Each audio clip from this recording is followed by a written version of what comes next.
Now let's get more into the substance of the course. This method starts with a simple idea, targeting children from 5 to 11 years old. Chess, if taken in the right way, is easy, challenging, and can create just such a positive learning environment for pupils. It is clear that psychomotricity on giant chessboard has a certain kind of intervention that was, by the way, I have to tell you, that it was created and used because at some point, 20 years ago, having many courses in schools for thousands of students every year, we realized that, in first and second grade, the normal chess activity was not giving the necessary results in the classroom. Less than half the children, after 10 or 15 hours of the course, would not come to have clarity on what checkmate is, which is a demonstration. It's not a move where you really can take the king. You'll see that. Again, this is all about understanding how to use it in school. So look, our favorite audience is teachers with zero knowledge of the rules, okay? Is it you? Are you with me? I love you so much. Does anyone know anything about chess yet? With psychomotricity, we created a world where children were considered and could learn. Because before I tell them that the bishop moves diagonally, if they can't tell me where the right is and where the left is, and they don't understand vertical, and they don't understand back and forth, and then, most importantly, with the body at that age, you learn a lot. And in fact, the children who went on giant chessboard and then got to regular chess, I remember the first ones we saw after 2 years of psychomotricity. The difference in terms of speed of learning was abysmal. This Castle research showed that in all items observed, so areas just referred to movement and children vision of space skills in relation for their body, observed by outside observers, there have been many improvements. Before and after activity with control classes. Who have not done this activity, the research is online, also showed striking results in terms of improvement in all the areas observed with remarkable increases. We can say significantly. So psychomotricity has this role. Clearly it is related to chess, but it is not brought in specifically for chess, because we don't teach checkmate and they don't play regular chess. So what does it mean?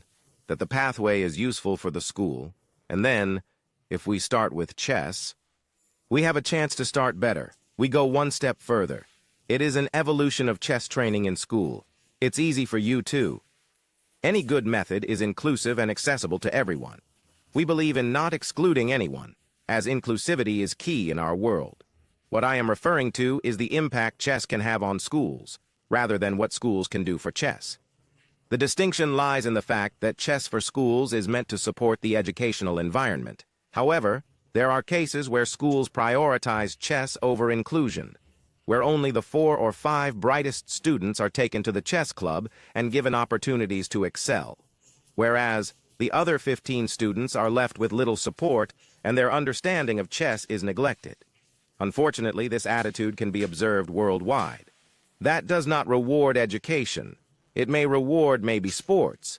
I am not against sports values. However, you understand that this is not the attitude. This model has also already been tested. I am talking now about chess plus web, during the Castell project, was already derived from previous research. SAM research done with Education Minister in Valsai. The project was based on tests, again we are talking about problem solving, done by Invalsi on 2000's third graders after a 30-hour course with 2 experimental groups and controls. So who is doing chess and who is not? At first all the pupils were all there. After the course, those who did chess grew significantly more than those who had not done chess. Those who had done English language or same math had not the same increments. But this figure grew so much in the chess group, thanks to the weaker children, not for the stronger children. The fastest children can enter a pre-test with a performance number of 5, as an example, and the slowest children enter with a performance number of 2. Then after the course, those at 5 go to 6. The better ones improve to 6, the slower ones from 2 go to 4, so whoever had the most benefit. This is what we discovered. Because if the model is based toward inclusion have more benefit, the slower children, let's say those kind of children a little bit behind, This is the way we want to create a model. Indeed, we are doing it in the classroom where children collaborate with each other, so we create pairs, introducing also peer-to-peer learning. We put those who already know something with those who know nothing, or those who the teacher knows so she can tell. This one is a little slower. We put them like this. We never put the two fastest together and the two slowest together. Why? Because then they correct each other. Additionally, one of the reasons we emphasize the collective nature of this course is to ensure that children understand the ultimate objective, for everyone to learn the essential rules of chess and comprehend the correct ways in which a game can conclude. This is how we communicate with them, to ensure that the children understand and acknowledge. When you analyze their gameplay and comprehend the patterns of moves, checkmate, and stalemate during this class, you will be able to see these aspects of the game they have mastered through their work. We have achieved the goal, so it doesn't matter to say bravo, you won, too bad you lost, then. We say it's better to win than to lose. That has to be said in life. It's not wrong to say that. However, when the children have realized that checkmate has come, I lose, Professor Pavoni gives me checkmate.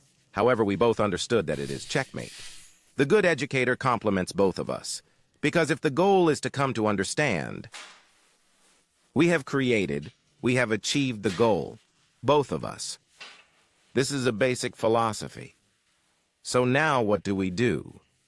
We do a little bit like you are children. I ask you. Now I don't know you, and I'm not telling you who is faster and who is slower. I can't tell you like that. Those who know a little bit about chess, however, get together with those who know nothing. But we have to make pairs. Sit down and look at the orientation. One here and one here. I will give you the chess sets, and then you will see the method. Please pair up like this in order to form pairs of players.